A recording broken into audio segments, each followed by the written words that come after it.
Wow, the secondary rift is bigger than I expected. Well, now that I've debated over Rainbow Dash with James O'Byrne and reviewed Hurricane Fluttershy with the British Brony, I'm gonna see what else to do. Let's see here. Work on Lego Brick Films, still need to do that. I haven't reviewed an MLP episode in a while. I know, I'll do this one!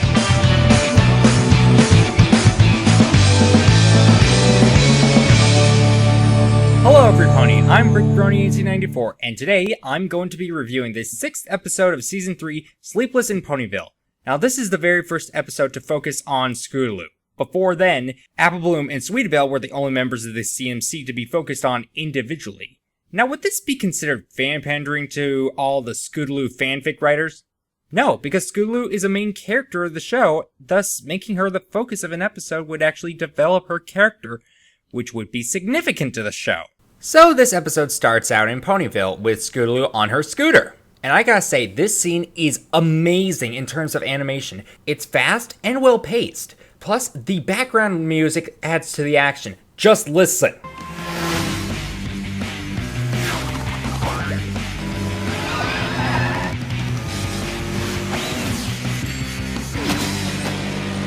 Plus, the comedy is good too. I'll talk more about the animation in this episode later. Nice moves, kid. Nice moves. Rainbow Dash thinks I've got... Nice moves! I'm sorry, don't you mean nice moves? My little... That's more like it. Later at the CMC's clubhouse, Scootaloo excitedly talks about Rainbow Dash and the possibility of her becoming like a sisterly figure for her. It's a good thing, though, that Scootaloo, with the help of Apple Bloom and Sweetie Belle, doesn't get her hopes up to where she thinks it is guaranteed to happen. But all that stuff I said could happen, right? Maybe. So, Scootaloo wants to spend some time with Rainbow Dash so that she can impress her. Applejack and I are supposed to be camping up at Winsome Falls this weekend. Maybe I could get my big sister about Rainbow Dash, and then you could come too. Really? Sure. Well, that's convenient. I wanna go. Well, duh. Of course you can go. Rarity loves camping. I despise camping. All of that nature. Applejack's going with her little sister, but you don't want to spend time with me. Oh, all right. Sweetie Belle wins. Scootaloo. In the next scene, we see Apple Bloom and Scootaloo meet up with Applejack, soon to be joined by Rarity and Sweetie Belle. Hey! Gee, Rarity, did you remember to pack? Oh, well, let's see who gets the last laugh when you're absolutely desperate to curl your lashes and you realize you didn't bring your eyelash curler.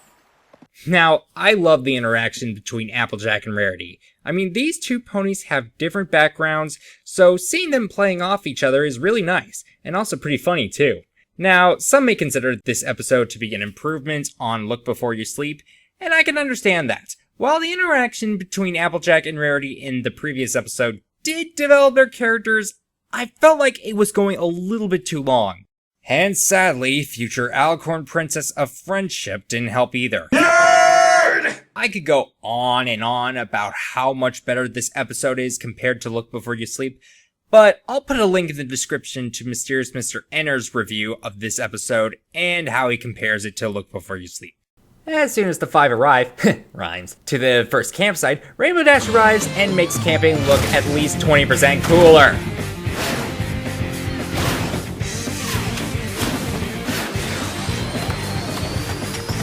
Much to Scootaloo's amazement, and mine too, of course. So, Scootaloo tries to impress Rainbow Dash, but not before walking down Slapstick Lane. You know, I almost feel bad for thinking that that's funny. I mean, didn't that just hurt? So, while every pony is setting up their tents, Rainbow Dash and Scootaloo actually get some time to bond. Looks like you'll be sharing a tent with me, huh? If that's okay with you. Sure, as long as you don't snore. You don't snore, do you? Nope, no way. Not me. Never snored a day or night in my life. Then you and I are gonna get along just fine.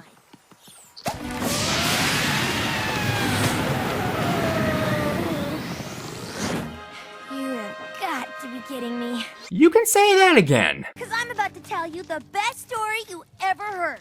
Is it about the time when Rarity had wings, and then they got ruined, and then you saved her from plummeting to her doom? I wonder if James O'Byrne wants to collab with me on Sonic Rainbow. Sorry about that. Anyways, Rainbow Dash starts telling a scary story. Then, the olden pony asked, "Who's got my rusty horseshoe?" Not me. Yo-yo! Trying to impress Rainbow Dash, Scootaloo tries to act like Rainbow's story didn't scare her. Knew you wouldn't be scared. Way you jumped that cart the other day? You're like me. Fearless. Yeah, fearless.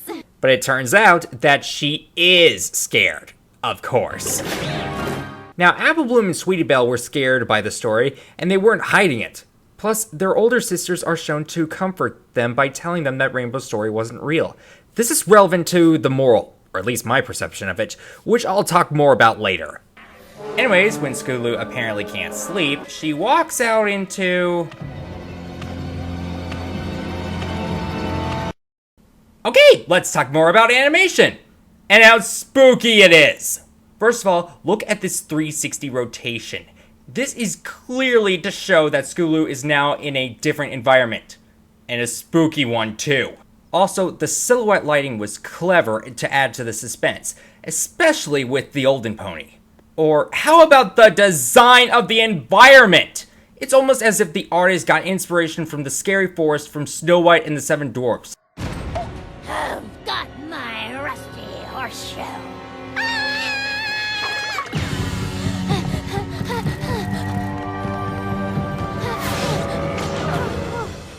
Rainbow Dash. Here you go. Very subtle uses of close-ups. But as it turns out, Scootaloo was having a nightmare. And can't go back to sleep, understandably. Where's Mary Poppins with her ironic stay-awake lullaby when you need her? Oh, you're talking about me, I presume. Go home, Discord! I don't know about you, but I slept like a filly. Best night ever. Oh my gosh! Okay, forget about the olden pony and her rusty horseshoe. That's going to give kids nightmares! So the gang gets to move on to the next campsite. Scootaloo, being secretly scared, volunteers to ride on ahead of the group to make sure that the path is clear. Don't want to be out here after dark, right? Doesn't matter to me. Well, you know, it's for the scaredy ponies. Then comes the funny part. I mean, with Scootaloo sleepwalking, or sleep scooting, she has no idea where she's going, or how much danger she's actually in. And yet, she doesn't get a scratch! Talk on any public outing. Don't come this way.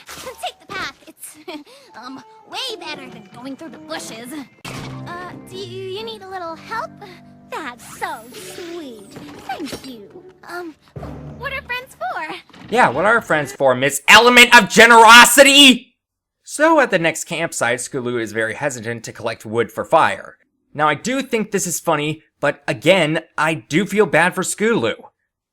I don't know, maybe it's not that mean-spirited, unlike jokes from other episodes that I don't really want to talk about, because the writer of one of those episodes was given a lot of hate mail and even death threats by those who hated those— Wait, where was I again? Oh yeah, the scary part. Oh, that's right.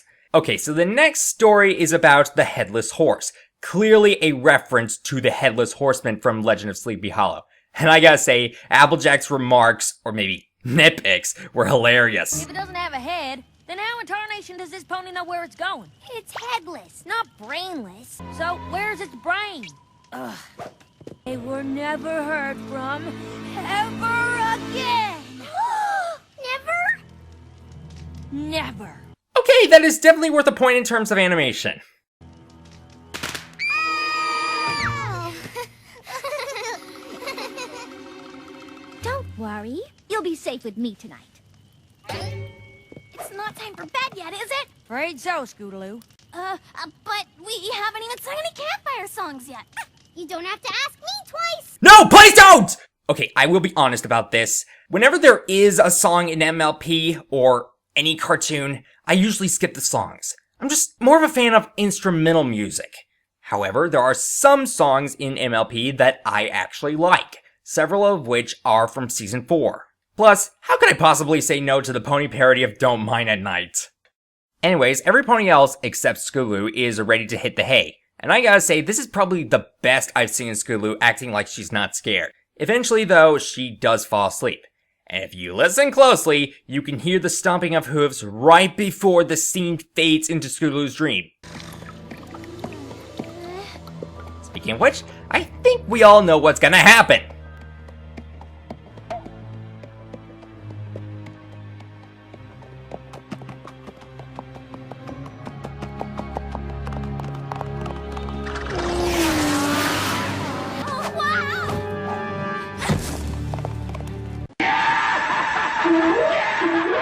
And I just gave myself some nightmares. A warm welcome to you, Scootaloo. And I feel much better. Princess Luna is one of my favorite characters of the show, and her role in this particular episode is one of the reasons why. In this episode, Luna takes on the role of a mentor, just like her sister Celestia. Her ability to come into other ponies' dreams makes her somewhat of a guardian angel. I will admit that Luna's appearance in For Whom the Sweetie Belle Toils was a little bit better. In that episode, Sweetie Belle was going through similar problems with Rarity. So Luna's appearance shows her character developing, as she is trying to prevent Sweetie Belle from making the same mistake that she made when she became Nightmare Moon. But that doesn't mean that Luna's appearance in this episode is bad, it's still pretty good. But when you wake, the thing that frightens you most will still exist. The headless horse?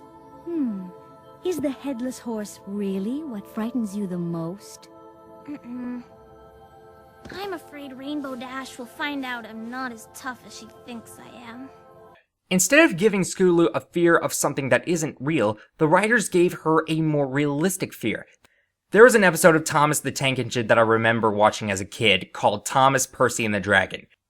Percy, having to spend the night on the yard because the switches were jammed, got scared by a dragon, which was actually Thomas's special load. And I will admit, the scene where Thomas passes by with the dragon still creeps me out. Before then, Percy had been making fun of Thomas for being scared. But after the night he saw the dragon, Percy got made fun of by the bigger engines, namely Gordon and James. But at the end, when Thomas meets up with Percy, and after Percy tells him what happened, he says this. Maybe we do get scared sometimes, but if we're not afraid to tell each other, then that means we're quite brave, too.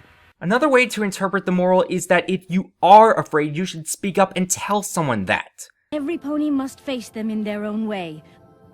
But they must be faced, or the nightmares will continue.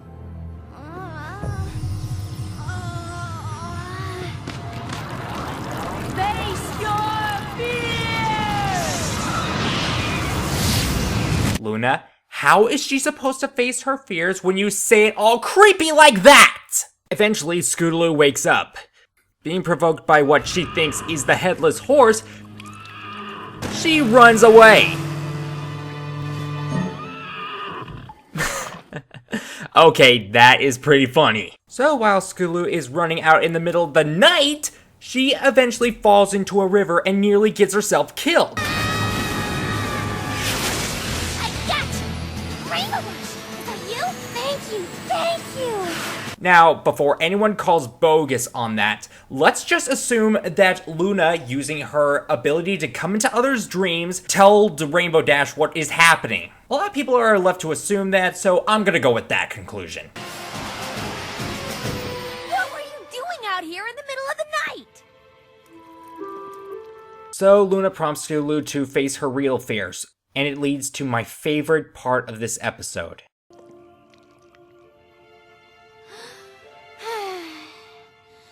I'm so sorry, Rainbow Dash.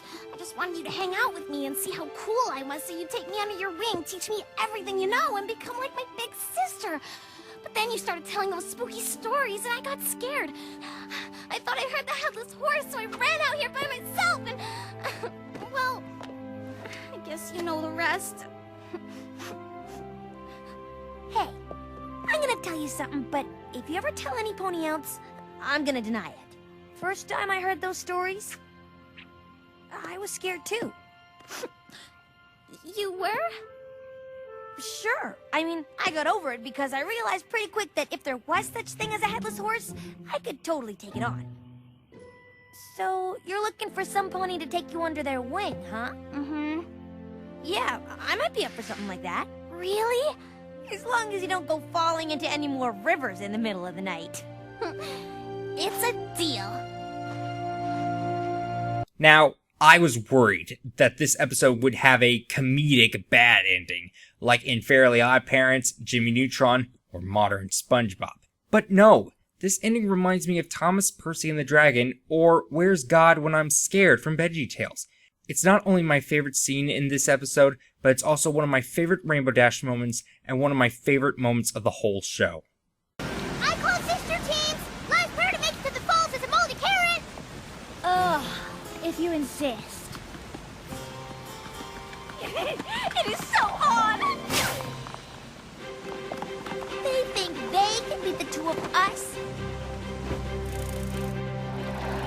Okay, this is pretty heartwarming too. So, what are my overall thoughts of this episode? Well, I think it's debatably one of the best episodes, at least of Season 3. The characters were well written, namely Scootaloo and Rainbow Dash. Plus, I loved how Applejack and Rarity played off of each other. The animation was definitely a highlight of this episode, with excellent lighting, different angles, and visual effects. The moral was that you have to face your fears, or else things won't get any better, and I think that's a good moral. This was probably the third or fourth episode I ever watched, and looking back at it, while some scenes did give me the creeps, and the fact that we had a song, I still think it's a good episode. Thank you for watching, everyone. Please comment, like, and subscribe. God bless, and I'll see you guys later!